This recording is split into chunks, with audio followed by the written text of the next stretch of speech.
I honestly don't care what anybody else is saying on the internet. This is by far the most important factor for Bitcoin's price, the economy, inflation, unemployment, pretty much what's going on in the United States with the world reserve currency right now is by far, I don't care about any other country, the most important factor. You need to pay attention. Keep watching.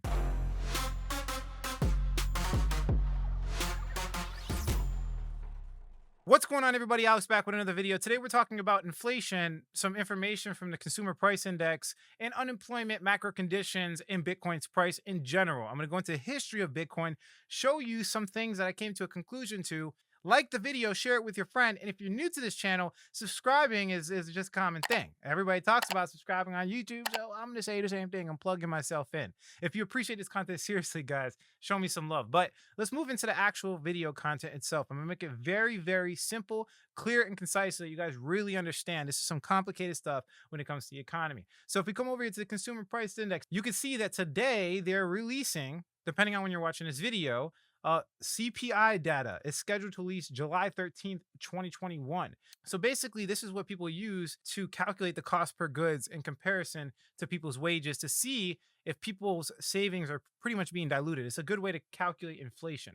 So you can see here that if we come back to last month's consumer price index information, you can see consumer price inflation as measured by the 12-month change, and the PCE price index moved up from 1.2%, which is normal at the end of last year, to 3.9% in May. Okay, that's absolutely ridiculous. The 12-month measure of inflation that excludes food and energy items, so-called core inflation, was 3.4% in May, up from 1.4% of last year. That's a big jump. Now, a lot of people are freaking out because this new data is about to come out and it could be very bad news for the economy. Now, for Bitcoin's price, I'm going to show you some evidence and some charting of what's going on, and you can draw your own conclusion. But right now, Bitcoin's price is definitely dumping. We're having some, a big spike to the downside, and this could be the bottom for Bitcoin. I'm just going to be completely honest with you guys. I'll give you information why. As you can see here, they're estimating that it could be 4.8%. That's absolutely ridiculous. Just understand that if you have any money in the bank or any type of investment that's calculated in USD, you are being affected. And this is the number one reason why Bitcoin was invented in the first place. It's a hedge against monetary inflation. It's a hedge against the control these central banks and the Fed and pretty much their monopoly and control over the US dollar. This is how, they've been able to enslave people for years. Now, I'm not going to jump into that. If we look at Bitcoin's price, there's some very important conclusions that we can draw. Since the Black Swan event and the coronavirus pandemic, you can see right here, this was that day. Bitcoin went all the way down to 3,800. Now, I remember that day like it was yesterday because on that day, I purchased a ridiculous amount of Bitcoin. I knew that it was just way oversold. People were freaking out for whatever reason, and I bought a lot of Bitcoin. Now, that's obviously what the most predictable way to 10x your money. Bitcoin's looking at close to $30,000 right now. So that's a great price, to buy Bitcoin. But for you guys, let me show you something. Since that day, we've been trending up. This is on the daily. If you look at the weekly, it's kind of just screaming the same thing. We've been trending up until this point right here. So if we look at, for example, the DXY or the US currency dollar index, you can see that this is the exact same time period with the coronavirus pandemic of it's just starting and all the issues with the economy, right? And people realizing that in the stock market, you can see that this has been on a downtrend, which goes with our thesis of Bitcoin being a hedge against monetary inflation. This is basically the US dollar compared to the top 5 fiat currencies of the world. So it shows the power of the US dollar. And again, like I said, we've been on a downtrend. We've been on a downtrend since that day. Now, if we look at US 10-year treasury yields, this is also a great indicator of the economy because it shows when this is dropping, when the yield of a 10-year bond is dropping, this usually means that people are getting scared and they're buying bonds, because if the yield's dropping, that means that the demand is decreasing. Now, if it's going up, that means that people are typically risk on, or they are taking more risk and they're not buying 10-year bonds, right? The yield indicates how many people are buying it. So if the yield is going up, that means less people are buying it. If the yield is going down, that means more people are buying it. We've been on a downtrend, and you can see that even before this big date that we had here, I kind of put an arrow to highlight it, people were buying and going safe. They're going safe mode.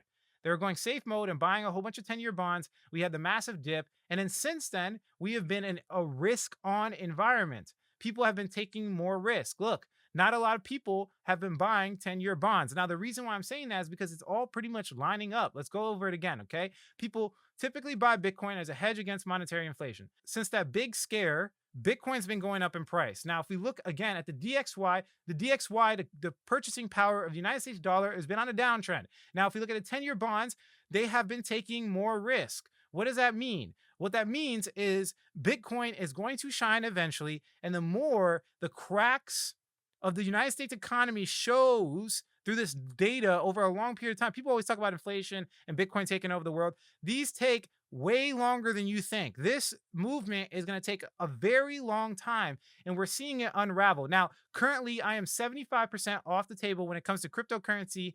Right now, I have mostly USD, but I am looking for an entry, and I do think my gut feeling is telling me it's going to happen very soon. I've told you guys in multiple videos, anything below 30K Bitcoin, I'm buying a lot, right? Because to me, it's relatively cheap in comparison to the price. Now, again, large job losses, guys. There have been a lot of issues with unemployment. Obviously, there's been, a bounce back from that. But in general, the economy it's been pretty shaky. And I just wanted to give you guys this data and this information because long-term perspective of Bitcoin looks sound. I do think that, look, for example, if we look at the government bonds, right, you could see the yield was recently going down. Now, around the same time, look, it's March, Bitcoin's price goes down. So people start taking less risk buying 10-year bonds, Bitcoin's price goes down. Okay, if we look at the DXY, around the same time, right? Actually, March is actually showing clear right here. Look, we bottomed out. We jump up in the US currency dollar index, meaning it's gaining more purchasing power. Bitcoin's price starts to top out around this time. Right? Look, February, March. We come over again to Bitcoin's price. You can see we're making our first high around February, March. Then it starts to die out. This tops down, and then at this time we go back up, and Bitcoin's price just plummets. So I'm not saying that these are the perfect indicator. All I'm saying is that they're all lining up to an unstable economy. People are uncertain. And what I know is the more data that shows negatives for United States economy, for US dollar, the more positives for Bitcoin in general. Now, how that plays out is a hard one. But that's it for this video. I wanted to make it clear, concise, and to the point. If you like the quality of this content, hit like. If you don't, leave some constructive criticism. Subscribe for more video updates. And like I always say, if you don't get with it, you will get left behind. Thanks for watching this video, guys. Catch you in the next one. All right, today is the 13th, guys, and the actual data came out. So as you can see, it's been the highest 12-month increase since the period ending in August 2008, a 5.4% increase, which is more than anybody was expecting. Now, the reason why this is so significant, like I stated previously in the video, is because the market is heavily weighted on this. Now, for some reason, the market's doing pretty much the exact opposite than what it should be doing in the short term. You can see the DXY is actually increasing, even though there's more inflation. For some reason, the DXY is increasing. I don't know if that's artificial.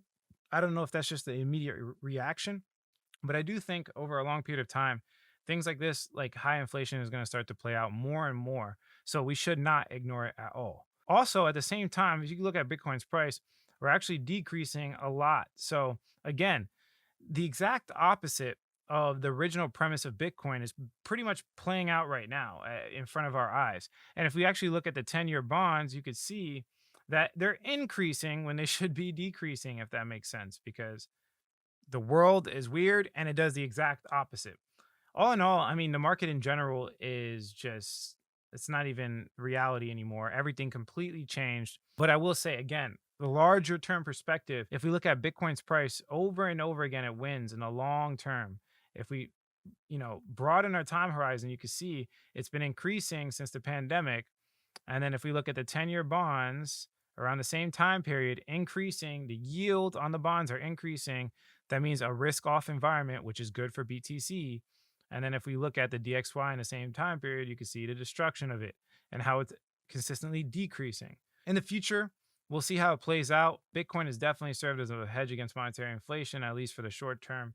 Let's see if that reverses. Let's see if it plays what it's supposed to be, or maybe we have to wait for the next cycle to see something really happen. Remember, guys, macroeconomic conditions, it's not like a light switch.